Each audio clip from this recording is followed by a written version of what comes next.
கோவை தொண்டாமுத்தூர் பகுதியில் நடைபெற்ற அதிமுக முப்பெரும் விழாவில் முன்னாள் அமைச்சர் SP வேலுமணி, தமிழக வெற்றிக் கழக தலைவர் விஜய் மற்றும் திமுக அரசை விமர்சித்து உரையாற்றினார்.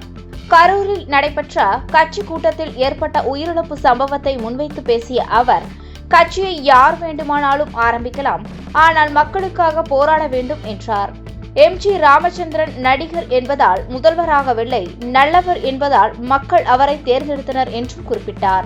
மேலும் கரூரில் நடைபெற்ற கூட்டத்தில் 41 பேர் உயிரிழந்த நிலையில் மருத்துவமனையில் தொண்டர்கள் போராடி கொண்டிருந்த போது விஜய் நேரடியாக கரூர் விமான நிலையத்திற்கு சென்றார் என்று குற்றம் சாட்டினார். விஜய் எனக்கு நண்பர்தான், ஆனால் இது சினிமா அல்ல என கூறிய வேலுமணி, நட்பு வேறு, அரசியல் பொறுப்பு வேறு என்றும் வலியுறுத்தினார்.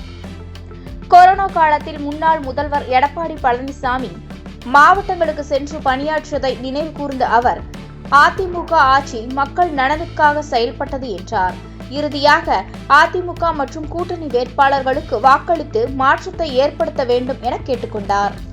பொள்ளாச்சியில் உங்கள் கனவு இல்லம் நனவாக மெட்ரோ ஹரி கார்டன் ஒரு சென்டின் விலை 6,50,000 மட்டுமே. தொடர்புக்கு 9895899999.